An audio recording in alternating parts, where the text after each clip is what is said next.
तो क्या हमारी कहानी है? हमारी पहचान तो सिर्फ यह है कि हम हिंदुस्तानी हैं। जहां तिरंगे की आन पर बात आए वहां हर सैनिक की आखिरी सांस भी एक कुर्बानी है। नमस्कार, मैं हूं राघवेंद्र ओझा और आप देख रहे हैं स्वराज एक्सप्रेस। कुछ तारीखें सिर्फ कैलेंडर पर दर्ज नहीं होती, वे इतिहास बन जाती हैं। वे आने वाली पीढ़ियों को यह याद दिलाती हैं कि उस तारीख की आखिर कीमत क्या है। 26 जुलाई ऐसी ही एक तारीख है। यह सिर्फ एक जीत का दिन नहीं है, बल्कि उस जज्बे का प्रतीक भी है जब भारतीय सैनिकों ने दुनिया को बता दिया कि भारत शांति चाहता है। लेकिन अगर कोई उसकी सरजमी पर नजर भी उठाएगा तो उसका जवाब भी उसी दृढ़ता और साहस से मिलेगा। साल 1999 करगिल की बर्फीली चोटियां, दुश्मन ने धोखे से भारतीय सीमा में घुसपैठ की, लेकिन भारतीय सेना ने ऑपरेशन विजय के तहत ऐसी जवाबी कार्रवाई की कि हर चोटी पर फिर से तिरंगा लहराया और 26 जुलाई को भारत ने विजय का परचम भी फहराया। यह जीत सिर्फ एक सैन्य सफलता नहीं थी, यह हर भारतीय के आत्मसम्मान की जीत भी थी। यह उन वीर सपूतों के सर्वोच्च बलिदान की कहानी है जिन्होंने हमारे आज और कल के लिए समर्पित कर दिया। आज करगिल विजय दिवस पर पूरा देश उन अमर शहीदों को शत शत नमन कर रहा है और इसी अवसर पर हम उन रणबांकुरों की वीरता, उनके अनुभव और उनके अदम्य साहस को करीब से जानने की कोशिश भी करेंगे। लेकिन इससे पहले देखिए करगिल से हमारे छत्तीसगढ़ हेड अंशुमान शर्मा की यह खास रिपोर्ट। 27 साल शौर्य के, 27 साल पराक्रम के, 27 साल एक ऐसी विजय के जो दुनिया को यह बताता है कि भारत की तरफ कोई नजरें टेढ़ी करके देखता है तो भारतीय सेना का पराक्रम उस देश का क्या हाल करता है। कारगिल विजय दिवस के 27 साल पूरे हो गए और पूरा हिंदुस्तान याद कर रहा है उन बेटों के पराक्रम को। ये एक ऐसे युद्ध की कहानी है जहां हर बात दुश्मन के पक्ष में थी, लेकिन परिणाम उसके पक्ष में नहीं रहा। एक ऐसा युद्ध जो पाकिस्तान को सर उठाने लायक नहीं छोड़ा। एक ऐसा युद्ध जिसने भारत के पराक्रम का परचम बुलंद किया। एक ऐसा युद्ध जो छल कपट और विश्वासघात की बुनियाद पर शुरू हुआ। एक ऐसा युद्ध जो वीरता, विश्वास और भारत की विजय के साथ खत्म हुआ। मुझे लगता है कि 27 साल हो गए अभी और 546 जो जवान वहाँ पे उनकी शहादत को हमने बहुत नज़दीक से देखा, उनकी तस्वीर देखा, उनके पत्र देखे, उनकी मार्मिकता देखी। तो मुझे लगता है कि जब एक आदमी बहुत नज़दीक से इन चीज़ों को देखता है और वहाँ पे वीर भूमि देखी कि जिस तरह से उनके लिए व्यवस्था की गई है, तो एक प्रकार से हमारे भीतर एक देश का जज्बा पैदा होता है। लेकिन ये युद्ध हुआ ही क्यों? क्यों हमारे जवानों को अपने ही देश की कारगिल पहाड़ियों को बचाने के लिए अपने प्राणों की बलि देनी पड़ी? दरअसल साल 1999 भारत और पाकिस्तान के बीच शांति की बातचीत की पहल चल रही थी। पूरा देश अमन की उम्मीद में था। तभी पाकिस्तान ने विश्वासघात की एक ऐसी साजिश रची जिसने कारगिल युद्ध की नींव रख दी। इस साजिश का नाम था ऑपरेशन बद्र। योजना थी सर्दियों का फायदा उठाकर नियंत्रण रेखा पार करना और भारतीय सीमा के भीतर ऊंची चोटियों पर गुपचुप कब्जा जमाना। हिमालय की ऊंची चोटियों पर पाकिस्तान ने एक ऐसा छल किया जिसने भारत को युद्ध के मुहाने पर ला खड़ा किया। लेकिन भारत ने जवाब केवल गोलियों से नहीं दिया, बल्कि साहस, रणनीति और अदम्य शौर्य से दिया। करगिल की लड़ाई केवल चोटियों की लड़ाई नहीं थी। ये भारत के सैनिकों की अदम्य साहस, संकल्प और बलिदान की ऐसी वीर गाथा थी जिसने दुनिया को बता दिया कि परिस्थितियां चाहे कितनी भी कठिन क्यों ना हो, भारत के सैनिक अपनी जन्मभूमि की रक्षा के लिए हर चुनौतियों से निपटने का मादा रखते हैं। 26 मई 1999 को भारतीय सेना ने ऑपरेशन विजय शुरू किया, जिसमें करीब 2 लाख सैनिक, हजारों तोपें, बोफोर्स, मोर्टार और विशेष पर्वतीय टुकड़ियां दुश्मन को खदेड़ने निकल पड़ी। लेकिन ये युद्ध आसान नहीं था। दुश्मन 16 से 18,000 फीट ऊंचाई पर बैठा था और भारतीय सैनिक सीधी चढ़ाई करते हुए खुले आसमान के नीचे गोलियों की बारिश झेल रहे थे। करीब 74 दिन चले ऑपरेशन विजय के दौरान कई सैनिकों को अपनी जान गंवानी पड़ी। इसके अलावा कई सैनिक घायल हुए।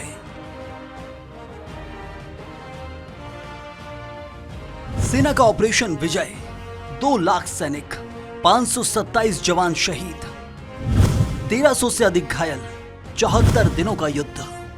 ऊंचाई 16,000 से 18,000 फीट, तापमान 15 डिग्री सेल्सियस से -30 डिग्री सेल्सियस, ऑक्सीजन की भारी कमी, दुश्मन ऊंची चोटियों पर।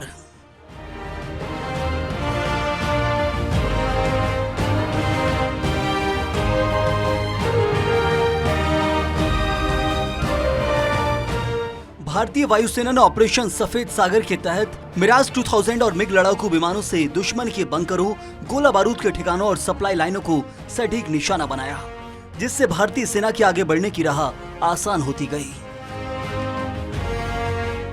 तो वहीं 155 mm की बोफोर्स तोपों ने लगातार गोलीबारी कर दुश्मन की मजबूत चौकियों को तबाह करना शुरू किया। इन्हीं तोपों की सटीक मार ने टोलोलिंग .5140, .4875 और टाइगर हिल जैसी रणनीतिक चोटियों की लड़ाई में भारत को निर्णायक बढ़त दिलाई। गौरव की बात होती है कि हर साल हम इसको बड़ी जोर शोर से मनाते हैं और उस बलिदान को भी अपने स्मरण में लाते हैं, जिससे देश के वो हमारे जो सैनिक हैं, हमारे जवान हैं, हमारे अफसर हैं, जिन्होंने अपनी कुर्बानी दी है। और उसमें आप जब अंदर जाते हैं तो वो अंदर में आपका एक एहसास बनता है कि देश में हमें सिर्फ अपने अधिकार की बात नहीं करनी चाहिए, हम सभी को अपने कर्तव्य को भी निभाना चाहिए।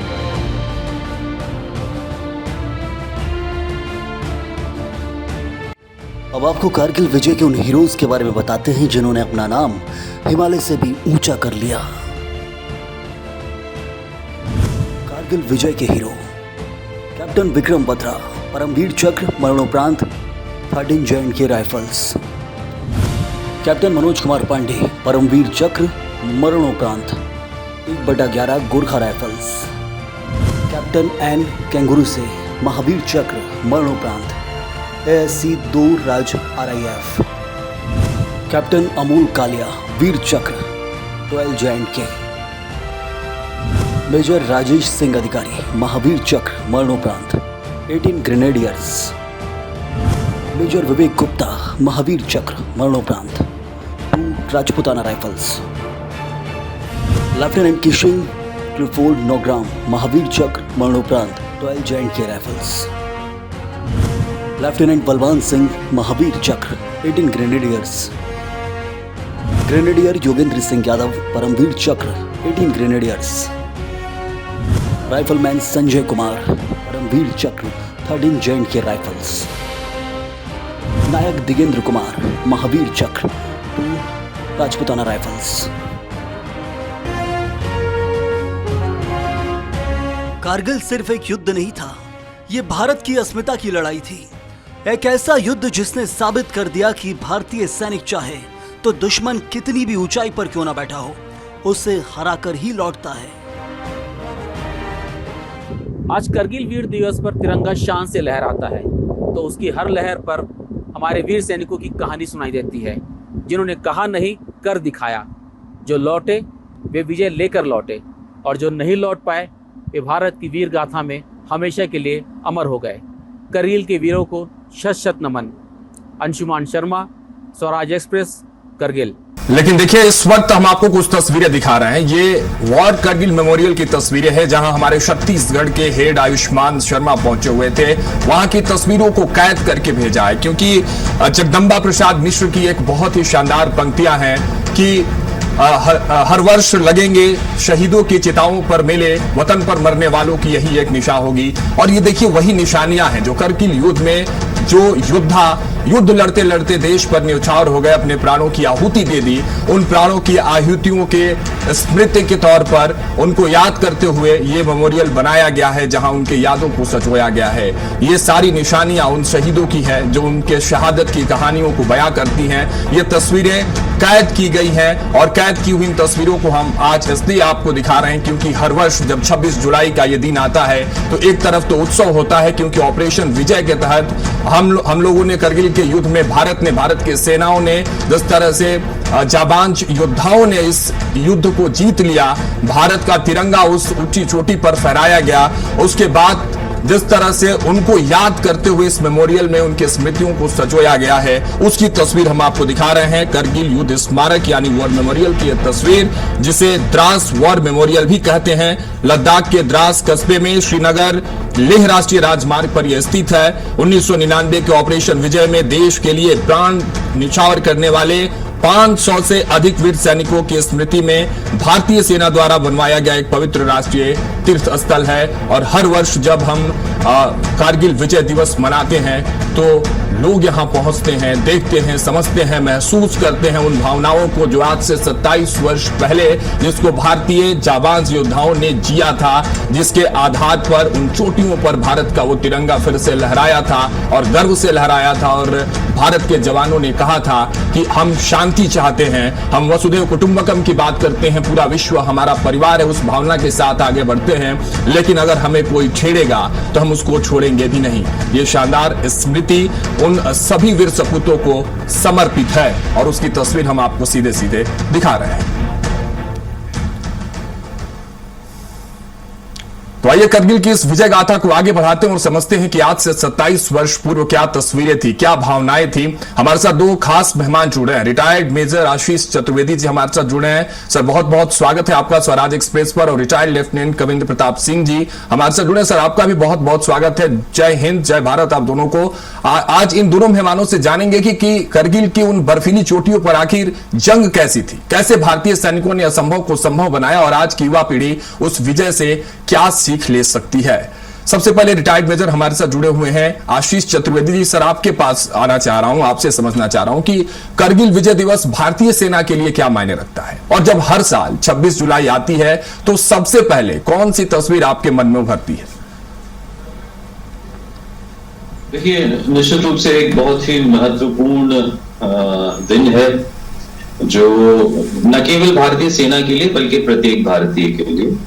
जो लोग भी इसके बारे में जानते हैं वो अच्छी बात है, जो लोग नहीं जानते हैं उन्हें ये जानना चाहिए क्योंकि काफी वर्ष बीत चुके हैं। जो अभी हो सकता है जो युवा पीढ़ी हो वो इससे इतनी ज्यादा अवगत ना हो।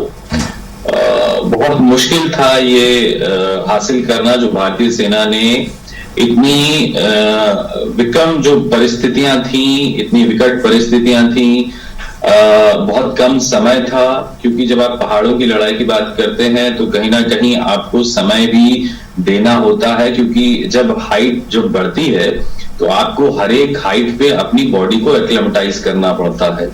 और क्योंकि ये इतना सडन यानी अचानक से हुआ हमला था और उसमें हमें फटाफट रिएक्ट करना था तो आपको विंटर क्लोथिंग, विंटर वॉरफेयर और उसके हिसाब से लॉजिस्टिक मूवमेंट और लोगों के शरीर को उस तापमान के अनुसार अपने आप को एक्लेमेटाइज करना, ये सारे काम इतनी जल्दी हो रहे थे। पूरा मोबिलाइजेशन था।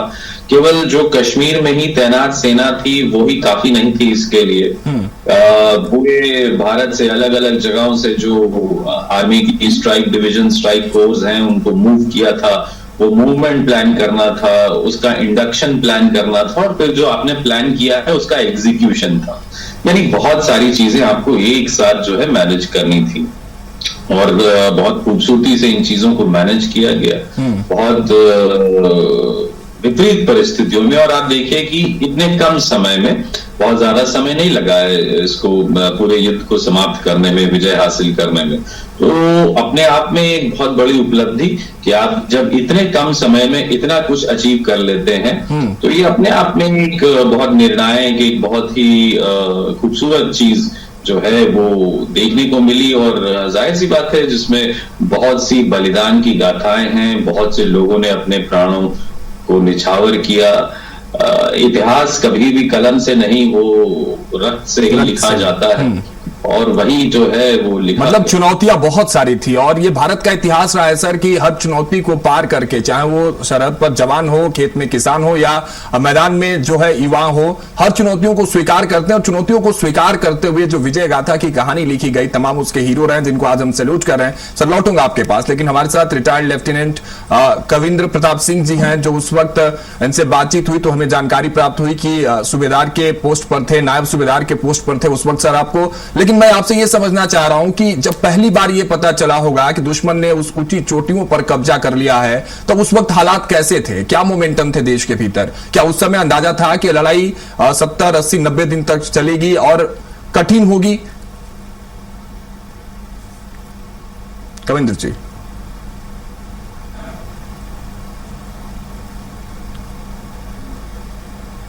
कविंद्र जी आपकी आवाज नहीं आ रही, हो सकता है कि म्यूट हो, उसको आप अगर ओपन कर लें अपने साउंड को तो आपकी आवाज प्रॉपर आए।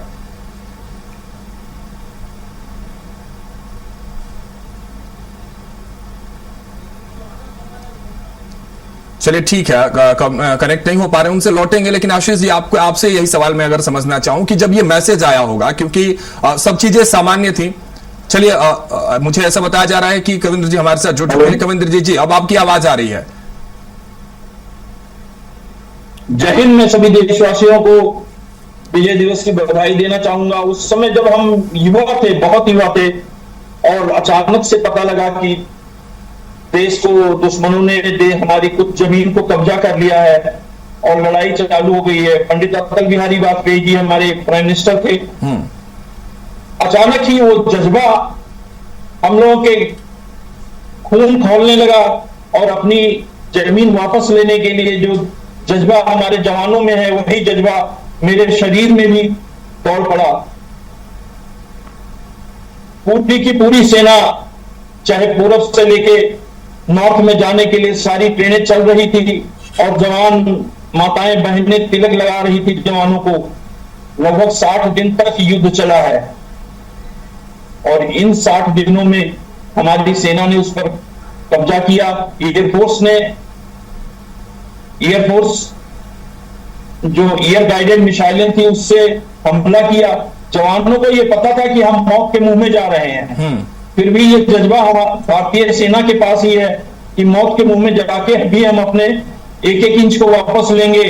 और उसको वापस लेके इस 26 जुलाई 1999 को टाइगर हिल पे जब झंडा फहराया गया, उस झंडा फहरा के ही हम लोगों ने चैन की सांस ली। 527 वीर जवानों ने। लेकिन कविंद्र जी एक चीज और समझाइए, क्योंकि देखिए तस्वीरें हम सबने देखी कि किस तरह से उन चुनौतियों के बाद भी भारत का झंडा उस परचम पर लहराया गया, उसका परचम हम सबने उसकी तस्वीर देखी। लेकिन कारगिल की लड़ाई में सबसे बड़ी चुनौती आप लोगों के लिए क्या थी? दुश्मन, मौसम, या वो ऊंचाई जिस पर आप लोग मुश्किलों के सामने के साथ डटे हुए थे? सबसे बड़ी चुनौती ऊंचाई थी और -18 डिग्री सेंटीग्रेड टेम्परेचर था, जिस पर जाना उस समय क्लाइमेटेशन नहीं हो पाता था और सीधे ही हमारे युवा सैनिक उस लड़ाई में पहुंचा दिए जाते थे। हथियारों से उस लड़ाई को हमने नहीं लड़ा, केवल हौसले से लड़ा है। सबसे बड़ी चुनौती ऊंचाई थी। दुश्मन ऊंचाई पे बैठा था और नीचे से हमारी पूरी सेना को जाना था।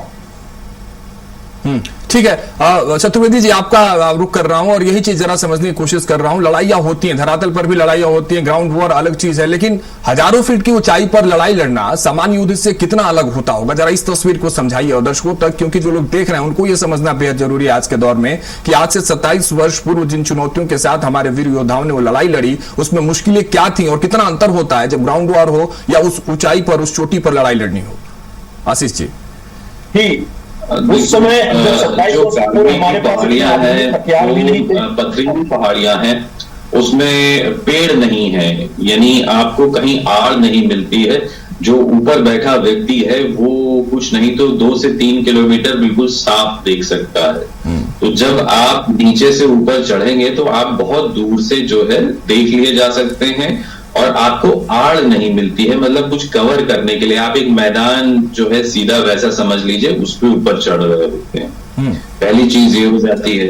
दूसरी चीज, जब अल्टीट्यूड यानी ऊंचाई बहुत ज्यादा हो जाती है तो आपके शरीर पे उसका कुछ असर पड़ने लगता है। जैसे कि आप जमीन पे तो आप 5 किलोमीटर सीधे भाग भी सकते हैं, चल भी सकते हैं वजन उठा के, लेकिन जब वही 5 किलोमीटर की दूरी पहाड़ी पे आ जाएगी तो आपको 1 किलोमीटर बाद ही ऐसा लगेगा कि आप 10 किलोमीटर चल चुके हैं, क्योंकि ऑक्सीजन कम होने लगता है, आपके फेफड़ों पे दबाव ज्यादा पड़ने लगता है, आपकी सांस फूलने लगती है, सांस चढ़ने लगती है। और ऐसे में आपको एक लड़ाई लड़नी है, अपने आप को बचाना है और दुश्मन को मारना है। जो वजन है वो कहीं ना कहीं दिक्कत करता है। जब ठंड इतनी ज्यादा होती है तो आपने जैकेट, इस तरीके के कपड़े, आपके ऊपर वजन जो हो जाता है वो और ज्यादा बढ़ जाता है। कहीं ना कहीं वो भी एक बाधक बनता है आपके ऊपर चढ़ने।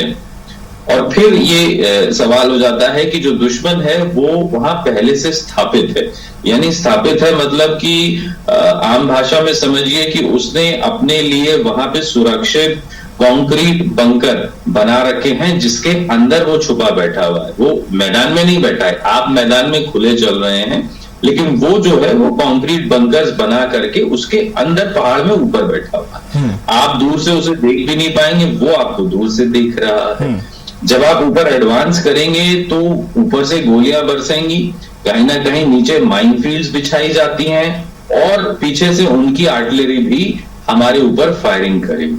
अब आप अंदाजा लगाइए कि मौत नीचे भी बिछी है, मौत सामने से भी है और मौत ऊपर से भी बरसाई जाएगी। अब उन परिस्थितियों में जब आपको लड़ना है तो आपके अंदर वो मानसिक शारीरिक क्षमता जो है वो कितनी मजबूत होनी चाहिए, इन सब चीजों को देखते हुए आगे बढ़ना, यही एक बहुत बड़ी खासियत होती है एक आर्मी की कि वो कितने बढ़िया तरीके से ट्रेंड है। क्योंकि किसी भी चीज का असर आपके मनोबल पे, मन पे नहीं होना चाहिए, क्योंकि उस टाइम केवल आपका उद्देश्य जो है वो सामने बैठे दुश्मन को मारना है और यही उद्देश्य था आज से 27 वर्ष पहले। मुझे लगता है आशीष जी, उद्देश्य यही था कि दुश्मनों को भगा देना है, दुश्मनों को खदेड़ कर भारत का वो झंडा, भारत की जो सरजमी है वो अपने पास, उसको मजबूती से रखनी है। लेकिन कविंद्र जी, बहुत चुनौतियां थी, नो डाउट, बहुत सारी मुश्किलें थी, बहुत सारे रेजिस्टेंस थे, लेकिन सबको पार किया गया। अलग बात है कि हमारे 500 से अधिक जवान शहीद जरूर हुए, लेकिन इन सबके बाद जिस मेंटेलिटी की बात चतुर्वेदी जी कर रहे थे, जिस साहस की बात कर रहे हैं, जिस पराक्रम की बात कर रहे थे, जब तिरंगा दोबारा उन चोटियों पर फहराया गया, उस पल आप सबकी भावना क्या थी कविंद्र जी? उस समय बस यही भावना थी कि हमने अपने देश का एक टुकड़ा, एक एक इंच दुश्मन को भगा के ले लिया है और गर्व से हम कह सकते हैं कि जय हिंद, जय भारत, इस भारत की भूमि को हम दुश्मन को नहीं देंगे, कभी नहीं देंगे। जो संतोष था हमारे दिल में। चलिए चतुर्वेदी जी, आपका रुक कह रहा हूं क्योंकि अब देखिए समय हमारे पास भी कम है, लेकिन एक मैसेज चाहता हूं कि आप लोगों के माध्यम से जाए इस खास दिवस पर, इस खास दिन पर, करगिल के अमर शहीदों को याद करते हुए देशवासियों और खासकर युवाओं के लिए आपका कोई संदेश क्या होगा? देखिए, मैं यही कहना चाहूंगा कि 527 लोगों ने कारगिल के युद्ध में अपनी जान दी और उसके बाद भी जो है सेना निरंतर कुर्बानियां दे रही है। हम सब जानते हैं कि कई हमारे देश के ऐसे क्षेत्र हैं जहां आतंकवाद से ग्रस्त हैं और निरंतर जो डिफेंस फोर्सेस हैं वहां से कुर्बानियां होती रहती हैं। आप उस लायक बनिए, उस लायक इंसान बनिए, इतना ही काफी है कि जिसके लिए कोई आदमी अपनी जान सरहद पे दे रहा है। आप एक जिम्मेदार नागरिक बनिए, अपने हक के लिए लड़िए, हक के लिए आवाज उठाइए और एक अच्छे नागरिक बनिए इस देश के। ठीक है कविंद्र जी, आपके तरफ से कोई संदेश, क्योंकि भावनाएं और लड़ाइयां उन सब की तस्वीरें अब सामने है, हम सब, पूरा देश जो है वो गर्व महसूस करता है अपने योद्धाओं पर, लेकिन कोई मैसेज और उसके साथ साथ कोई सीख जो आज के समय में सैन्य के जितने भी योद्धा हैं उनको लेनी चाहिए करगिल के युद्ध से? कविंद्र जी, मैं इस आज विजय दिवस के उपलक्ष्य में अपने देश के युवाओं के लिए ये संदेश देना चाहता हूं कि जब भी देश के ऊपर कोई मुसीबत आए, हमको सभी चीजों को भुलाकर एकजुट हो जाना चाहिए। कभी किसी विशेष उसको याद नहीं करना चाहिए और उस समय केवल एक ही उद्देश्य होना चाहिए कि हम भारत को झुकने नहीं देंगे, कभी रुकने नहीं देंगे।